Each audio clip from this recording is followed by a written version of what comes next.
All right. Hi, everybody. Beth Rowles here. So, what are thorny stories? Maybe you've heard this term or you'll hear me talk about this term. Let's define it and understand what these are and how they are affecting your life in ways you have no idea they're affecting you.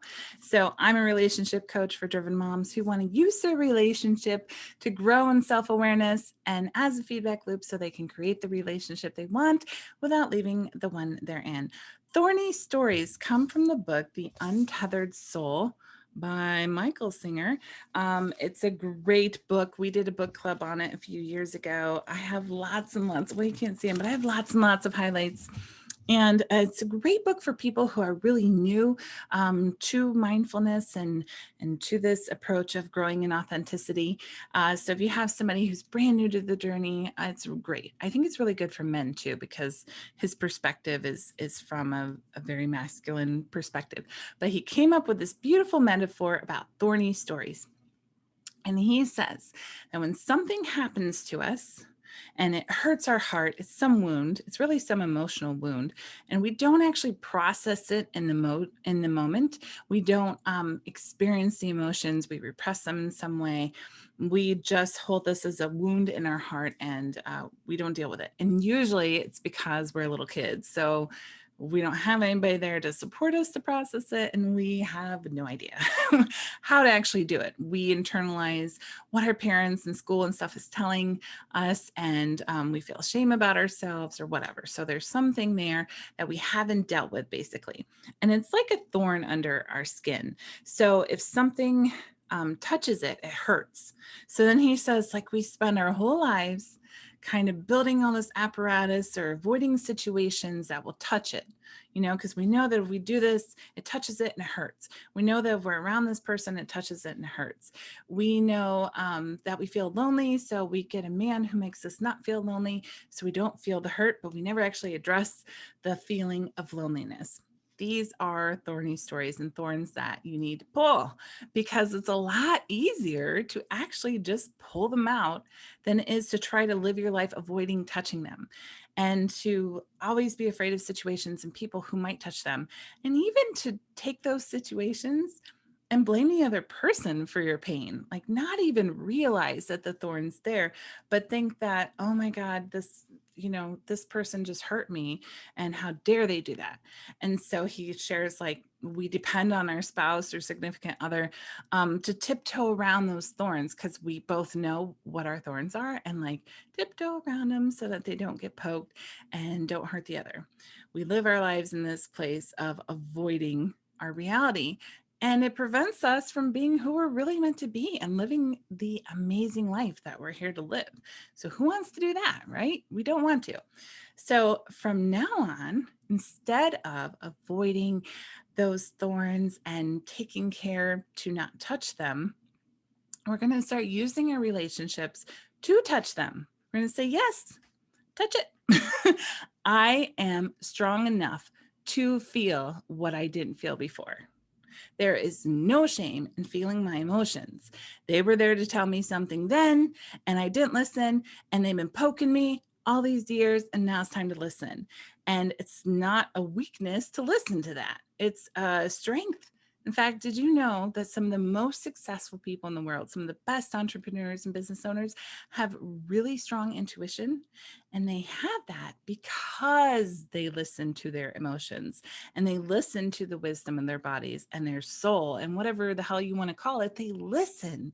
So if you want to be powerful and successful, you also need to be able to listen. And you can't do that if you tiptoe around life to avoid listening. So we're going to pull those thorny stories, and they're going to give us so much wisdom and help us heal and grow. So one of the ways that you can do this is obviously with a coach or a therapist or somebody you love who can sit in a neutral space with empathy, or you can go to my website, bethrowles.com, ROWLES.com, or happilyeveraftercoach.com. And you can download my self-coaching workbook. You'll see it at the bottom. It's just a PDF that you can download and print off. My printer's kind of dying here.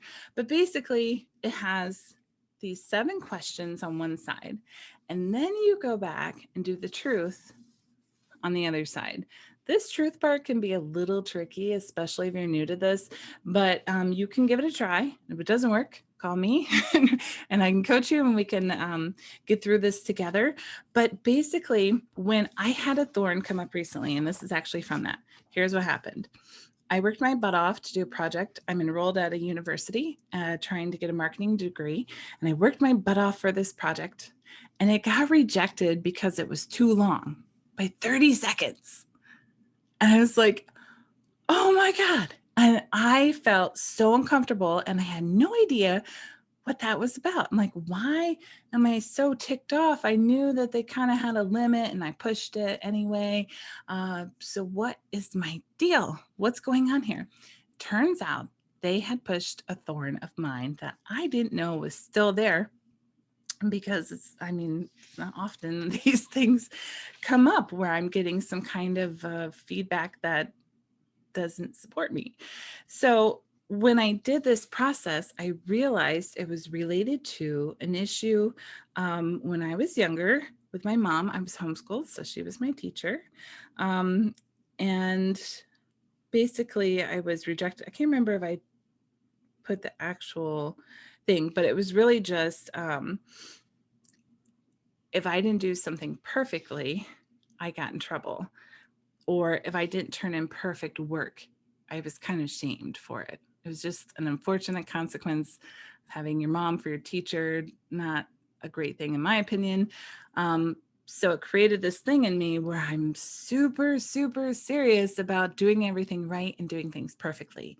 So getting something back and somebody saying it wasn't perfect touched this thorn, and I had to deal with it and understand what was under that, feel the pain I felt as a child, and process it and get through it. So thorny stories, again, are when something happens that really triggers us, but it shouldn't. It's just a neutral thing. It's just not a big deal. Hey, you were 30 seconds over, do it again. It shouldn't really bother you. You spend your life kind of tiptoeing around it, hoping people won't touch it and hurt you. You're being reminded of a wound that you never dealt with.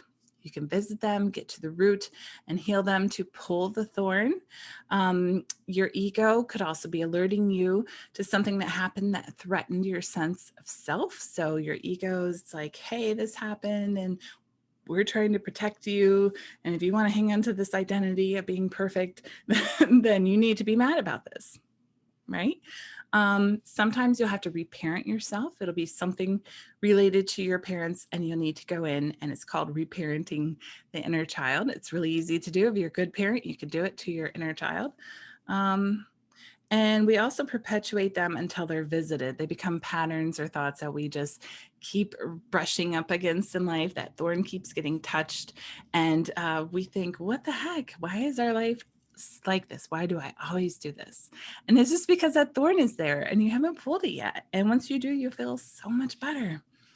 Even being like, if you think I'm not worthy of not being cheated on, then you're cheated on. That's a thorn that you haven't addressed, because you're perpetuating that thought and it's creating this conflict in your life. So, Thorny Stories. Read the book, The Untethered Soul by Michael Singer, if you want to. Dr. Laura Berman also mentions it in her book, Quantum Love. And if you want to work together and pull these thorns, go to my website, happilyeveraftercoach.com, and we will get them out of there. Or go download that self-coaching workbook too. That'll help you as well. So I'm looking forward to talking to you again soon. Thanks for watching. Bye.